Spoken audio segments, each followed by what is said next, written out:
Hello, hello, hello. How's it going? Not too bad, not too bad. We're back in. We're 85,000 weeks in the lockdown, so Yeah, things all I know. right. It just feels like real life now. This It is, is life. It is life. Somebody said to me today that it's nearly 5 months since I actually seen them, which is quite scary. yeah, I That know. time is rapidly moving fast. The year's going. I'm trying to book a holiday actually, um, Mm.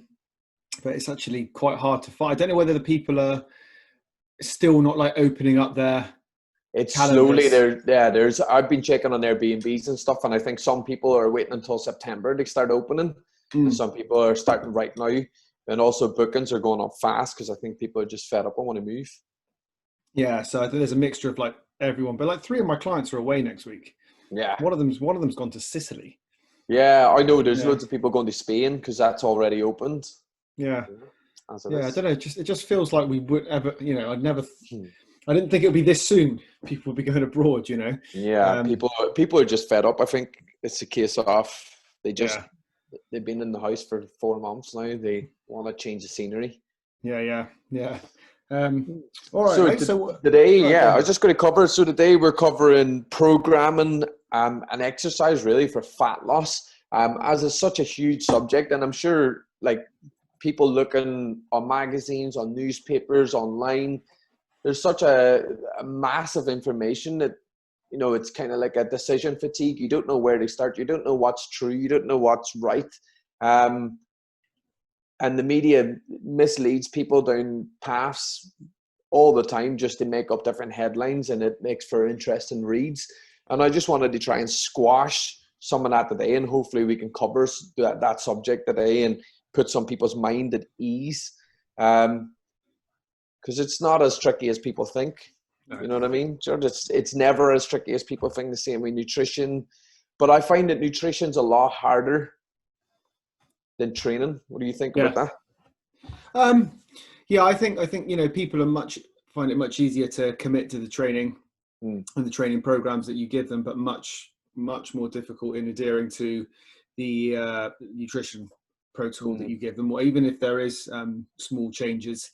yeah, We've talked about those habitual changes in the previous yeah, podcast, and the reason you and I often give small little changes here and there is because I find, I don't know about you, but I certainly find that even one or two changes over the 2 week period, people find it really, really tricky to stick to. So yeah, I would agree. yeah. I would agree that, I think it's a little bit more enjoyable as well, Yeah, and and it's, there's like dedicated times. You know what I mean? Now I got to do 3 times a week. It's 3 hours that you got to prepare your head for. yeah, yeah, that's You right. know, Yeah. Whereas it's the whole time of your life, I guess. So all day. all Yeah, day you're preparing for nutrition. especially in lockdown. There's bread everywhere. There's Yeah. toasters at the Yeah. ready. There's Yeah. butter waiting to be melted. Yeah. It's constantly there. We But I talked, we want, talked, yeah. we talked about butter, didn't we? Yeah, Oh last man, week. I waited up. It's funny because I'm going on the calorie front there. So I made a homemade cheesecake because it's the easiest thing that you can make. That's dessert, and per slice, 8 slices from a tiny cheesecake. Per slice, 543 calories.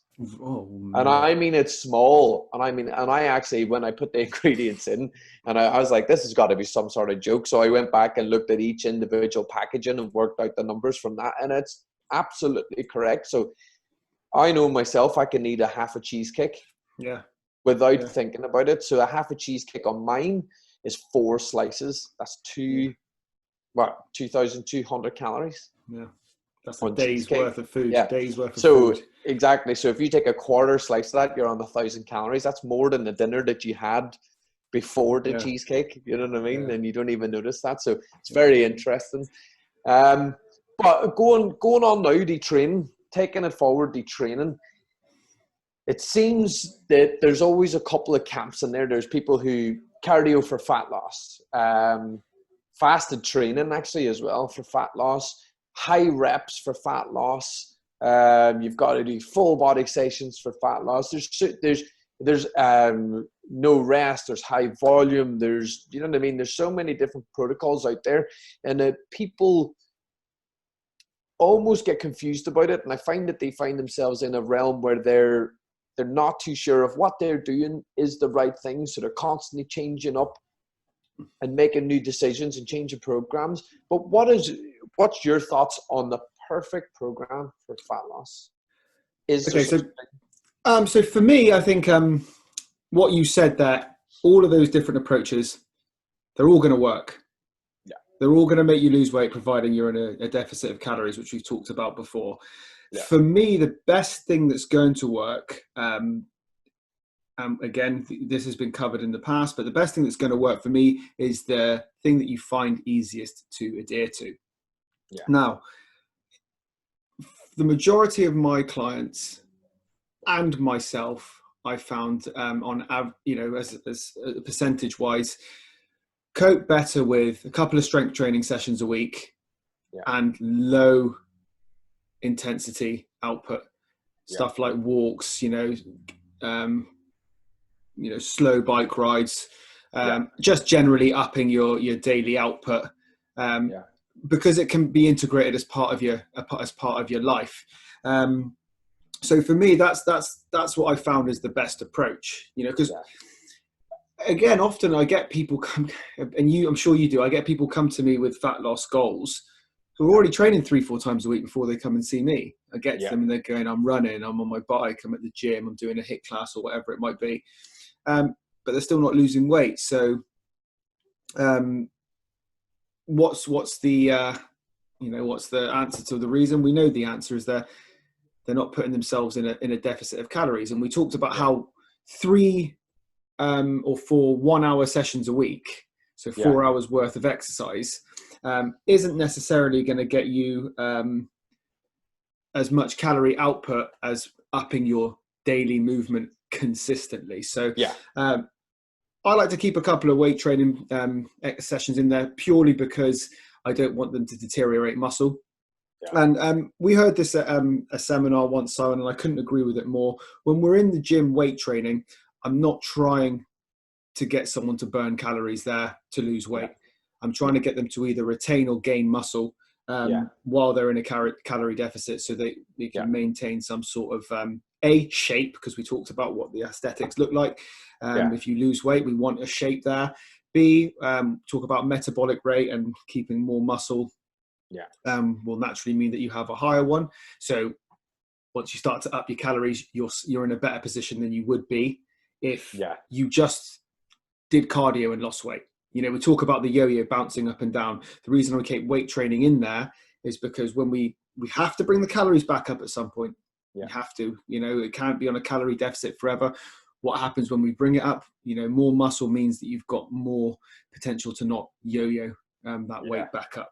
So that's my take on it there, Simon. I like the upping the total output. It's worked the best for me personally over because I've been able to stick to it. And it's easy to recover from. And what you want to do, especially when you're 2-3 months into a calorie deficit, you want to be able to recover from something really, really well. And I don't think multiple really tough workouts are gonna do that. The thing is that there's no key fat loss workout, is there? There's certainly things out there which are lower rest, higher energy output, and so on, but there is nothing that's going to elicit fat loss like being in a calorie deficit and like having an overall movement or overall moving pattern that burns a lot of energy.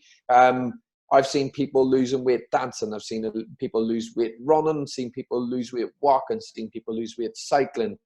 And then every other sport imaginable, people have lost weight. People have also lost weight not doing anything, but just controlling energy. So it just proves that, losing weight is all about being in a deficit. That's the major thing. But in terms of exercise, there are things that we can do to help manipulate it. Like you said before, weight training. If you can build a decent amount of muscle, you're going to have a higher calorie output.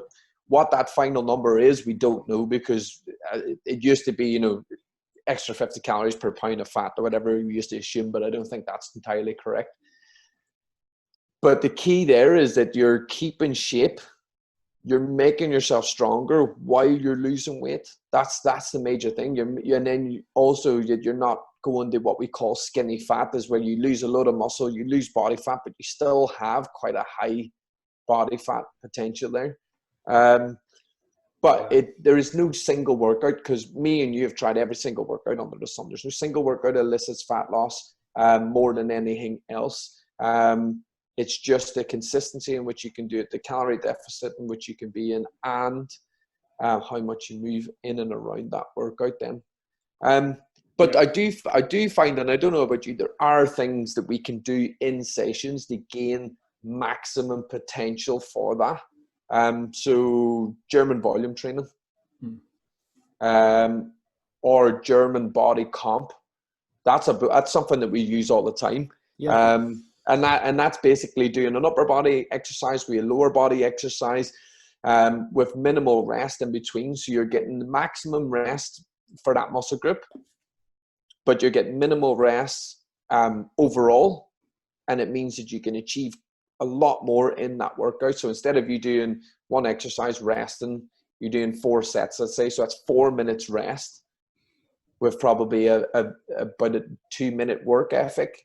Yeah. And then doing another exercise. What we tend to do is we'll do an upper body exercise like a chin up, and then we'll go into a lunge, and then we'll rest, and then we'll repeat that process. So we're doing 2 with a 1 rest, rather than doing 1 rest, 1 rest. Yeah. You're maximizing the session, maximizing how much you do within the hour, which will naturally burn more calories within that hour. Exactly. Yeah. Naturally burning more calories in that hour. But the whole reason behind resistance training is that you get a higher EPOC, excess post-exercise oxygen consumption. So you're burning more calories for longer than you would, let's say, if you're doing cardio. Because if you're doing just cardio, you're burning energy, but you're only burning energy when you're doing it. And that's as far as we're concerned. Something like 10 minutes afterwards, isn't it? Or something like that. That's it. So that means that when you stop exercising, your body will then reduce itself back to its normal metabolic rate, and you carry on burning calories just as you did before. But the difference with resistance training is that you break down muscle tissue, you elevate stress hormones, and then after that, your body's in a state of repair. So it's constantly burning energy for up to 48 hours after, isn't it? So you're giving yourself the best chance, aren't you? Yeah. So like all these are, that's another small tick or another small win to add to something that, and again, it's another thing the way you can go, right, so, we don't have to put our calories quite as low. Yeah. And again, I always bring it back to recovery as well. If you're pounding the roads a lot, if you really are pounding the roads, inevitably you're going to get some joint issues, which means that for a week you might be walking a bit less, moving a bit slower, not burning as much daily calories. So we're big advocates of resistance training. I don't know about you, Si, but I don't really change my training that much once I try and lose. Do you yourself? I used to. So back in the day, I used to change my training as the stages of fat loss go on.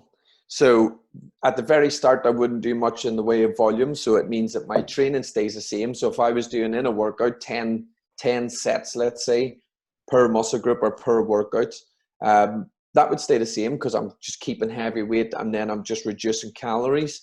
And that's all I'm focused on at the minute, is just reducing the calories. But then as the sessions went on and as fat loss became harder, I used to increase the amount of volume in the session. So instead of 10 sets per workout, it would go up to 15 sets per workout.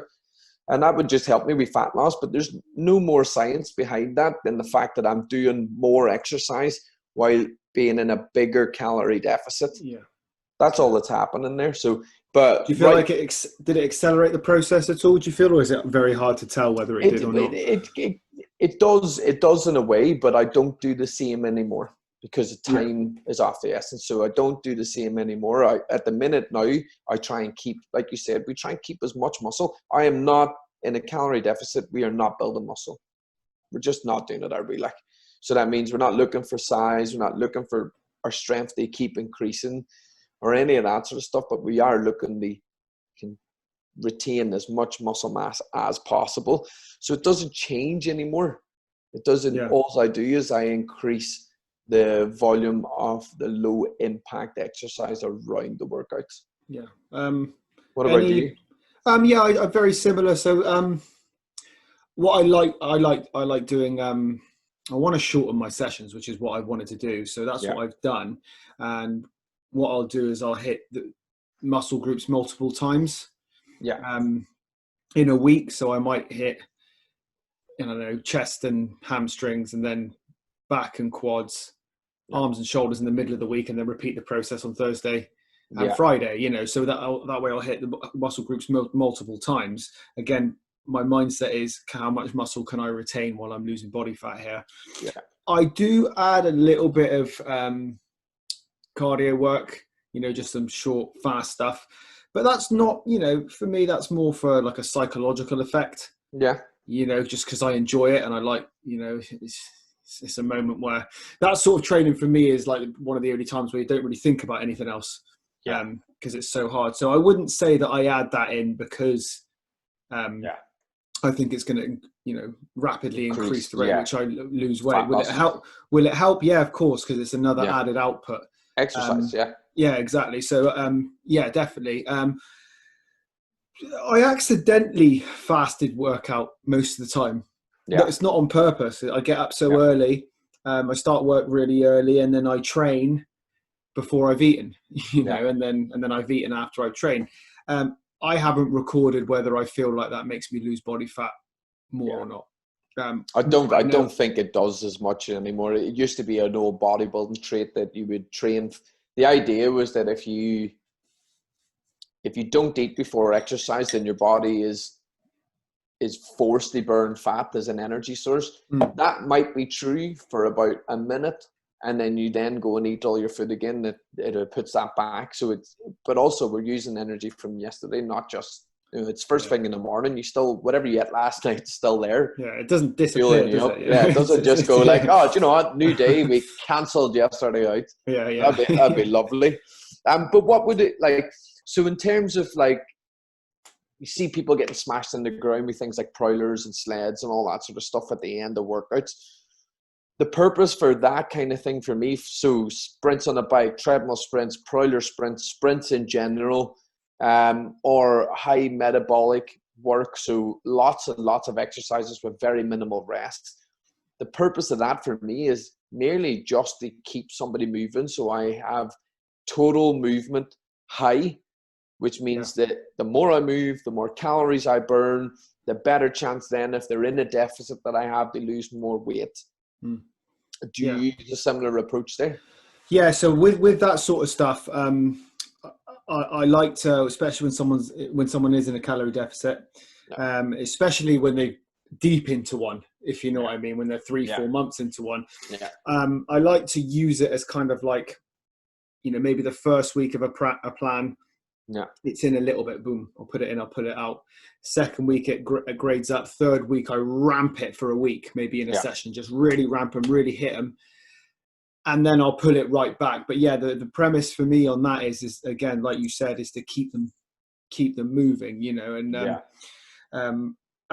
I like using them, and I think again, it goes back to people's thought processes on weight loss. Am I sweating? Are my lungs working really hard?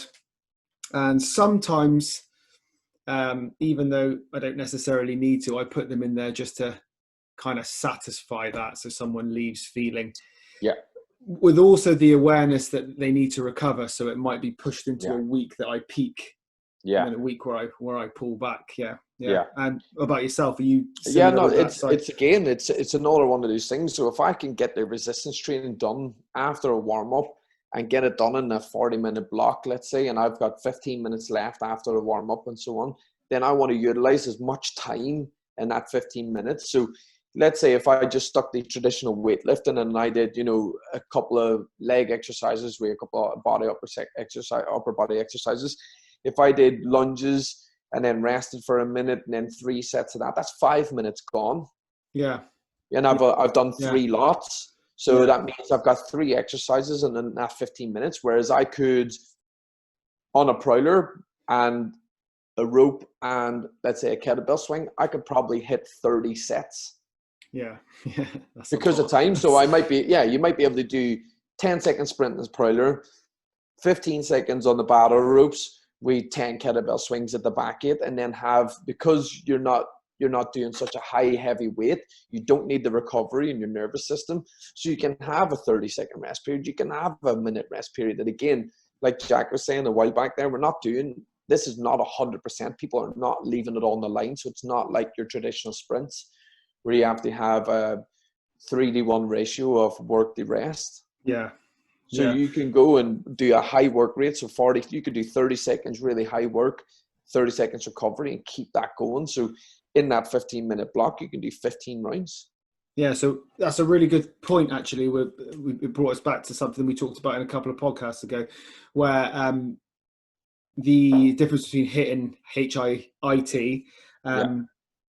So this is a really good opportunity now when we're talking being in a calorie deficit and weight loss, where we can use the interval stuff, the short interval stuff, because we're not focusing on performance so much. We're focusing on how many calories can we get we use up in this session. So it's a really good opportunity. And like you said, in a very short space of time, we've burnt a lot of energy. We've done a lot of sets. Lots and lots of energy. And you're trying to choose low risk exercises. So the prowler's low risk. It's, you don't get any muscle soreness from it. Things like battle ropes are low risk because, again, you're not getting any muscle soreness from them. It's just fatiguing you and burning up and putting you in the lactic acid threshold. These things are all really good to do when you're fatiguing out at the end. But you could go overboard with it. You can go overboard and only do those things and then still not get results because you're not taking care of the rest. But tell me this, though. What would you say is the minimum amount of time someone needs to train a week in order to elicit fat loss? I think someone needs to be training 3 times a week.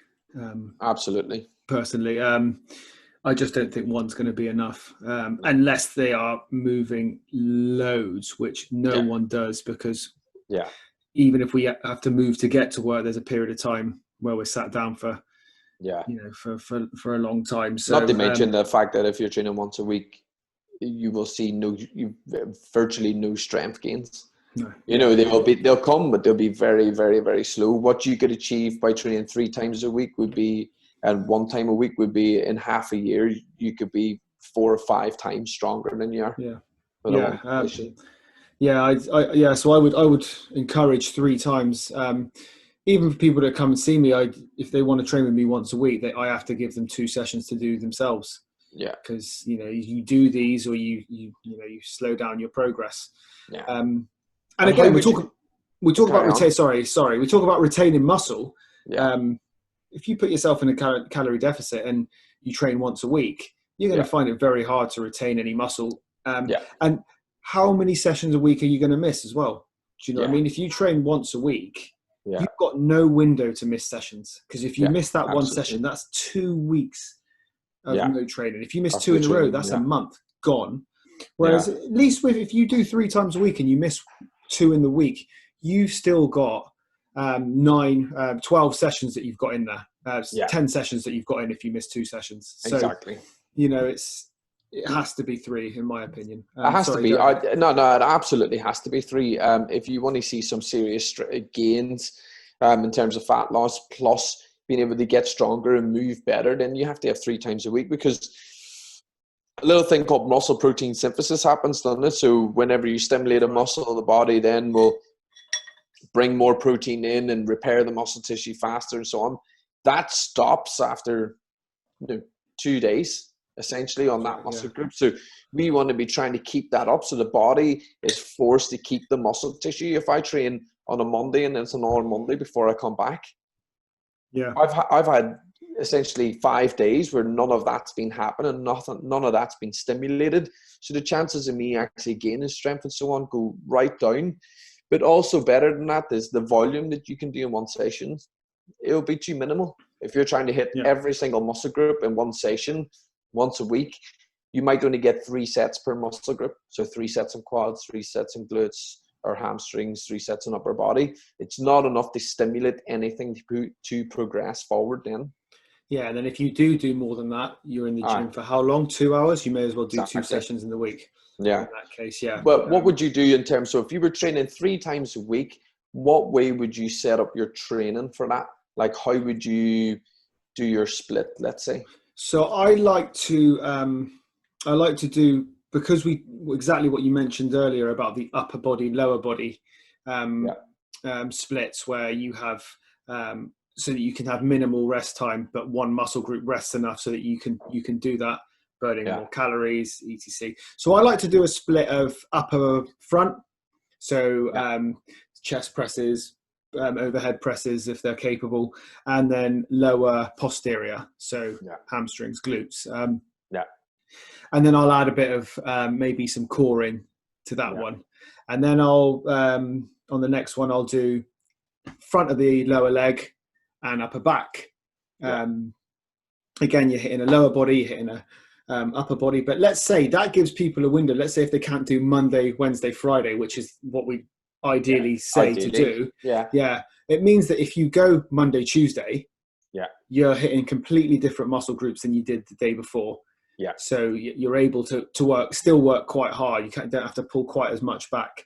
And then again, I might do, instead of doing core on that day, I might get them to do some arms at the end of the session. And then on the last day, I might do a bit more shoulder work, because they probably wouldn't love, kind of like remedial exercises with a bit of maybe some sort of cardio in there. Now the cardio could be, you sit on the bike at the end for 10 minutes, you find a pace that you can maintain for 20 minutes only just. Do you know what I mean? Or it could be, we work for 5, we do 4 intervals, and then we pull back and then increase that over the weeks until it's ramped up. It doesn't really matter, just something along those lines. And then maybe some core again. You could train core all the time, can't you? Yeah, exactly. With that, I give them some remedial work to do at home. Some foam rolling, some mobility work, a bit more core work, some shoulder external rotation work, hip stability work. But that would be kind of the first 3 weeks. I may start to do a bit later on as they get more used to training, as long as I feel like they're recovering well. Maybe 6 weeks down the line, I might do a full body, lower body, upper body one. In the middle, I might do a more, like a remedial one right in the middle. So they get kind of a recovery between Monday and Friday. And then Friday, I do another full body. And I might do that for 3 weeks and then just pull it back again to what I did before, because obviously that's quite demanding. What about yourself, Simon? I like the full body routines. If I'm training 3 times a week and I am trying to elicit fat loss, then I like the full body routines, the same as you're saying there. Mainly because I can get a lot of volume done there. I can trade upper body and lower body exercises, so I can get also a lot of volume. And the recovery is always going to be better then. So let's give an example of like a lower body workout. You can go in and you could do 3 lots of squats. You might be able to do 3-4 sets of lunges or step ups, and then you're in the RDLs and leg curls. So that's 4 exercises. And that will take you an hour.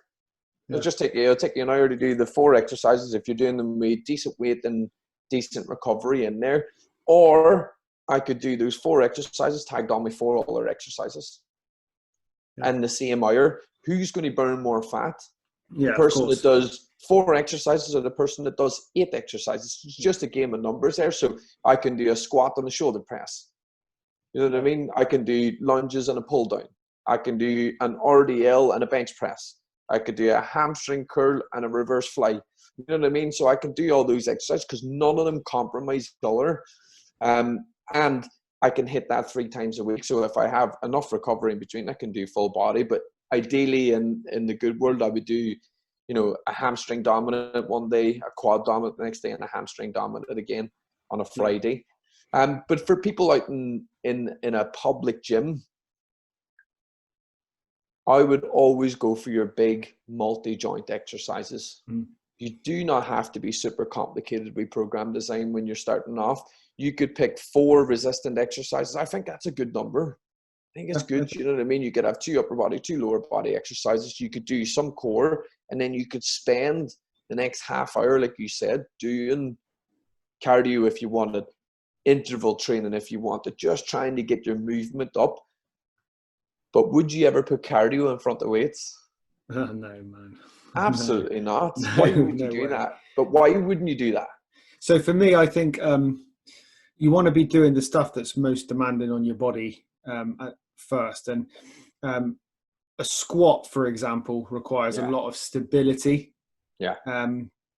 Shoulder stability, core stability, hip, knee stability. You know, if you go onto a machine and you do 10 rounds of sprints on a bike, stabilizing muscles aren't going to be tired when you get to that squat. You know, you're dreaming. And then with, again, if you take away the energy efficiency stuff for a minute and just think about how dangerous it becomes to do a loaded squat with compromised stability, then there's just no point risking it. No point. B, are you going to burn more calories with a weighted deep squat for 10 than steadily jogging on something for the same amount of time? The squat's gonna burn more energy. It's going to be more demanding on the body. You compromise how much output you could put into the squat. If you do it later on in the session, and that's a big factor there as well, though, isn't it? So what's the chances of you running for a half an hour and then squatting your PR? Next to impossible. After that, right? It's not going to happen. So like nobody has ever done tons of cardio where they're sweating their arse off, they're fatiguing because they're really pushing on the cardio, and then gone to do weights and put 100% into it. You're never going to do that, but you can the opposite way, because like what you said. So do the stuff when you're fresh, when you're feeling good, when your nervous system is not wrecked, when you've got full recovery, and hit all the really hard, big exercises. And then at the end, go and do the cardio where you don't have to think about technique so much.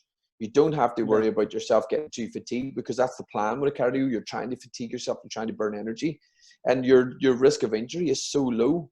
I've seen it so many times. You know, I used to be a gym instructor and down in Midsummer Norton Sports Centre there. And it's the same thing. Everybody come in, they do 10 minutes on the bike, 10 minutes on the treadmill, 10 minutes on a cross trainer, and then they'll go around, and when they get to the weights, they're like, it's a bit of that. And you know, nothing progresses, nothing ever makes any sense, nothing ever gets any better. There's no intensity there. You can't have the intensity. You just can't, and it needs to be there. And, absolutely. You know, I just think putting cardio at the beginning of it compromises how much effect you get out of the weight training. And I don't even do cardio as a warm up. I'd rather go and train myself to do the movements that I'm going to do. So if I'm going to squat, I need to warm my legs up, warm my hips up, get my glutes activated, train the movement I'm going to do. Sitting on a bike and pedaling for 10 minutes is not going to make you more efficient at doing a lunge or a squat. That's right. And that's a really important point to take home for everybody. If you're doing a squat, make sure you warm up for a squat. Okay. You don't, people do it with their upper body all the time. You know, if people go on the bench press, they start with a lighter weight and they build their way up. You know, same as a chin up. They start with you don't see Olympic swimmers going for a run before they're like 200-meter swim, do you? No. They do loads of warm-ups. Loads of warm-ups on the bar. Ready. Exactly. It's mad though, but absolutely no-go would be cardio before weights. Absolutely not. Always do the most efficient stuff first. But again, you could pick only 4 exercises, and that could be one push, so a bench press, that could be a leg press or a squat, and that could be a pulling exercise like a seated row, and then a hinging exercise like an RDL. And then you could just go and do the rest of it in cardio. You know you've covered all the main muscle groups. You know you've done some big moves that are going to progress you forward, and then go and attack the cardio then if you really want to bust it out. Yeah, I mean, I think another thing that, going back to the 3-a-week training programs, a week, I think another good thing that they offer is the ability to do 2 really tough sessions not really tough, quite tough sessions on Monday and Friday. Yeah. Also give you a little bit of respite in the middle session. Do you know what I mean? Where you hit things that you might not want to hit, the boring stuff, that aren't so demanded, but very, very important. Yeah. And then on that session, because it's remedial work, you can really go for a cardio hit on that session, I find. Absolutely. Do you know what I mean? Because you've got two, multi-joint exercise workouts Monday and Friday. Yeah. A bit of remedial stuff in the middle of the week with some high intensity cardio if you want to. Yeah. That's another way of doing it. A few tips for people, Simon, just quickly, because you made me think of it just there when you talked about someone training on their own in commercial gyms. Simon touched on it earlier, pick exercises where you don't have to move around that much so you don't lose your bench. So for example, you could do a chest supported bench row with a box squat. Or I don't know, a step up using the bench with reverse fly, chest reverse fly. That way you're doing 2, 3, maybe even 4 exercises using one or two pieces of apparatus, the dumbbells and the bench. Okay, you've got 4. So you can still do it even if you're not in a gym where that's designed for personal training. You can still do it, guys. You can still do this. You just have to be a little bit smarter with your design of your program. Yeah, like you could do an incline bench press and a step up, or you could do a row and a step up. You could do, dumbbell RDLs mixed with a dumbbell shoulder press.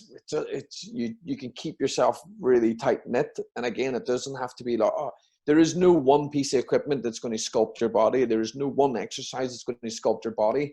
There is no set system that is going to specifically sculpt your body.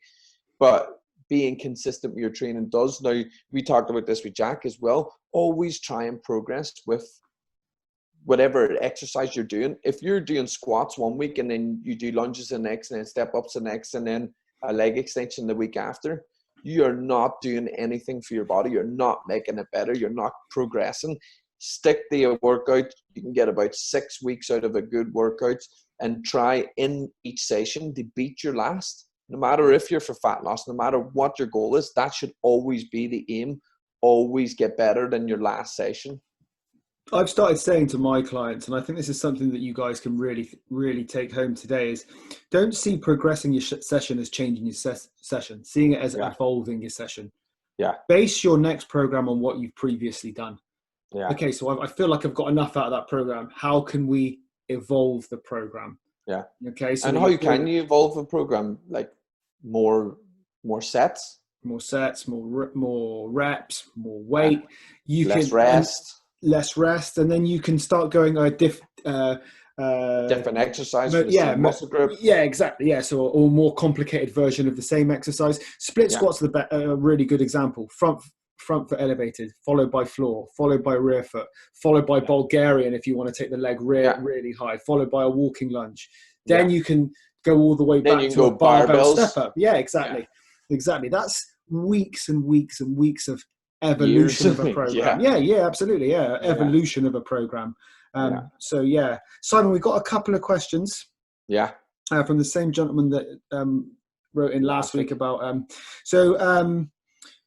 lost another 3 pounds. Really well done. Really good. Great work. But ankle seems to be making a popping noise. It's not painful, but any ideas what is happening? It depends what you're doing, to be honest. It's a really hard one to call without an actual physical assessment there. But on a real, just a guess based on what I've seen, you might want to have a look about how tight your calves are, the back of your legs are, especially if your exercise choice is running. They might have tightened up. You might want to do a little bit of rolling on them using a foam roller or some stretching on them.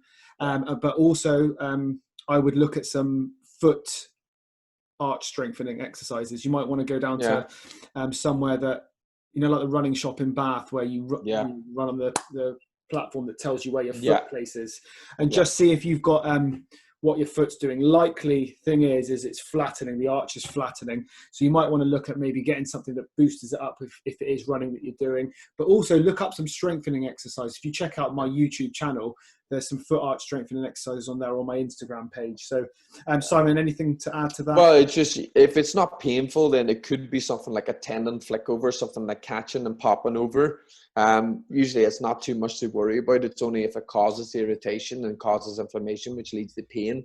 But if it's not, it could be something simple. Flexibility is always a good place to start.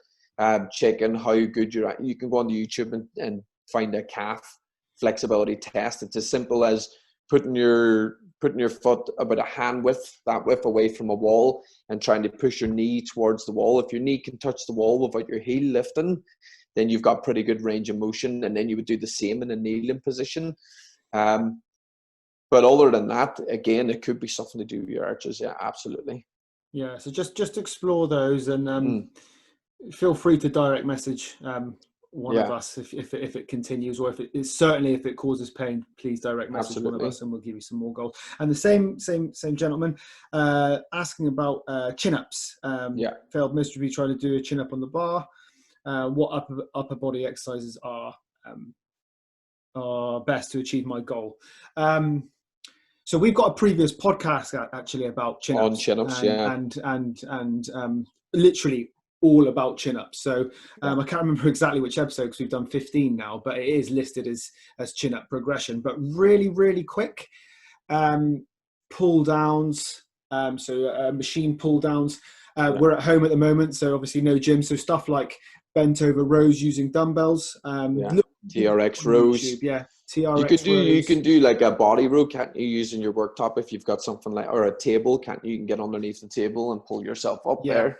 Yeah, make sure it's a sturdy table though. But TRX rows are probably your next best if it's home gym equipment, because you can then progress all the way down into a flat position, and then you can start doing a chin-up style progression on there, where your feet are on the floor, your bum's on the floor, and you pull yourself up, but you just use your legs to help you lift up.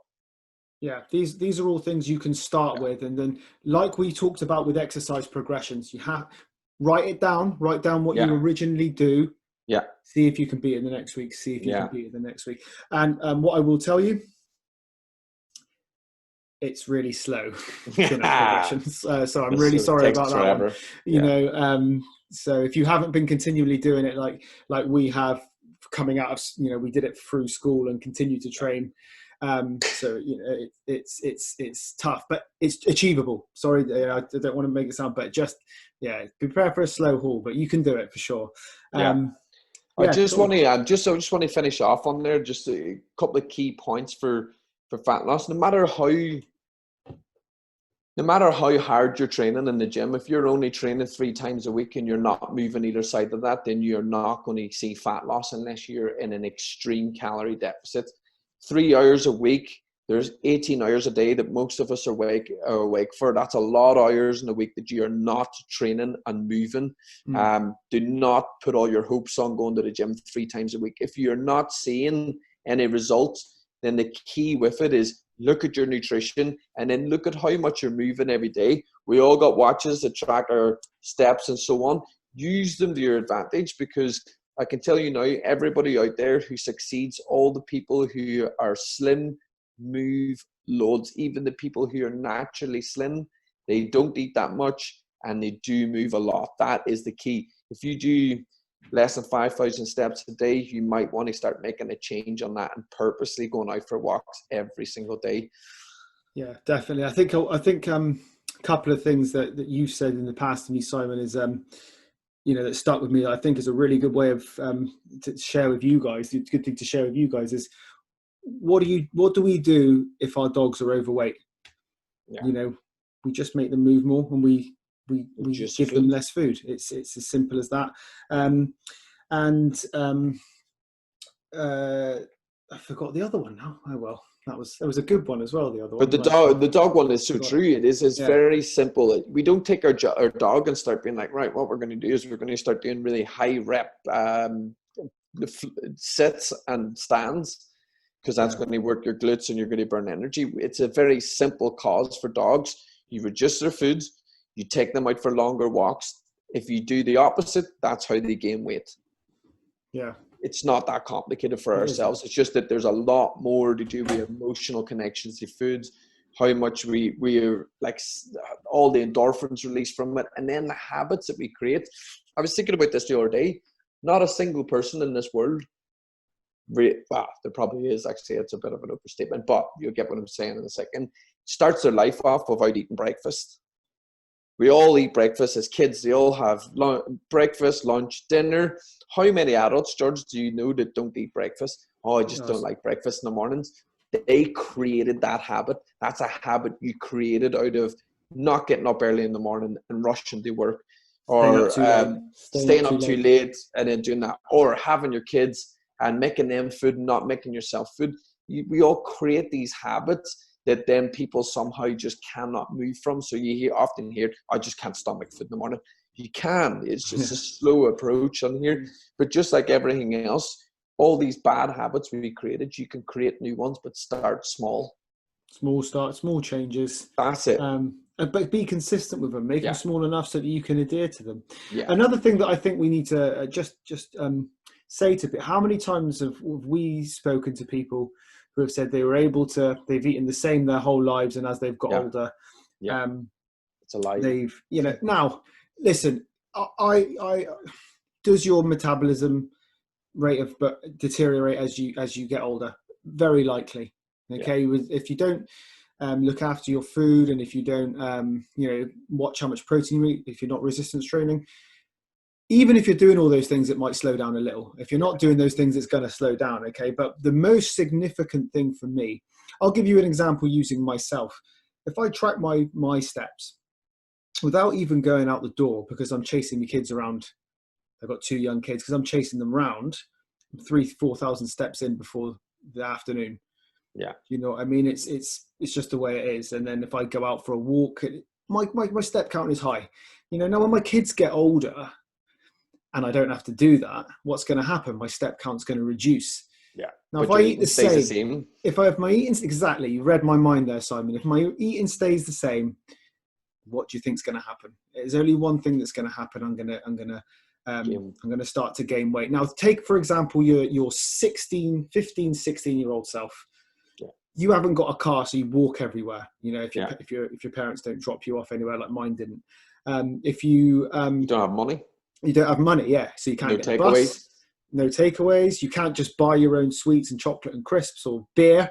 Don't drink all the time. Yeah, you don't drink all the time. And then you've got the fact that you, certainly with me, I don't know, same with you, Simon. You go in lunchtime and you run around for an hour with your mates. Yeah. And then after school, run around after school. Yeah, every 10 minutes you can get in. Then you're on your bike. You don't go out like we do and sit at a pub and have a chat with each other. Yeah. You go on your bike and you blurt around. Then you go and meet your mates. One of them hopefully has a football, and you run around and play football. And I know girls don't necessarily do that as much, but you say, but you will jump on your bike with your mates. Do you know what I mean? Yeah. And at school there'll be activities that you'll do. I'm just using myself as an example here. Now that stops when you go to work. As soon as you get here. And what happens? You get up in the morning, you sit in your car or the bus to get to work. Yeah. You sit in work unless you're in a construction job. Exactly. You sit on the way back from work, and then you get home when you're knackered from all the sitting, you sit down some more. Yeah, exactly. So put these into consideration, guys. The reason you can't eat as much as an adult as you when you were younger is because you moved way more when you were younger. Yeah. Even if you take away the fact that yes, kids burn way more calories than adults. We know and that. And you drink a lot more, and you eat a lot more. Yeah. So just bear that into consideration. Very good point. So I think that's a point. Maybe we'll leave it there. Yeah, that'll be perfect. A continuation next week. I think that was. Yeah, I think we can. Talk about on that one. Jack's got loads on there as well. I think it'd be good to carry on. Yeah, it'd be good to get Jack's take in on it as well. That was great. Thank you, Simon. Brilliant. Thank you, and thank you to everyone who joined in. Thanks for the questions. Pleasure. If you got more questions, fire them at us. Fire them at us. Yeah. Our stuff is still running as we go, guys. Please bear with me with the workouts. I'm getting busier because lockdown is starting to ease. So I am doing the workouts. They're just taking just a little bit longer to upload. And if you've been following Simon on Instagram, you will notice that his workouts are still coming out there. The times might just be varying here and there. Yeah. So just keep an eye on our Instagram pages for the updates, guys. But they are being done, at least for now. anyway. Yeah. Pleasure. My pleasure. Nice to Thank see you very you. much. We'll see you in a week. Will do. See you. Bye. Cheers, guys.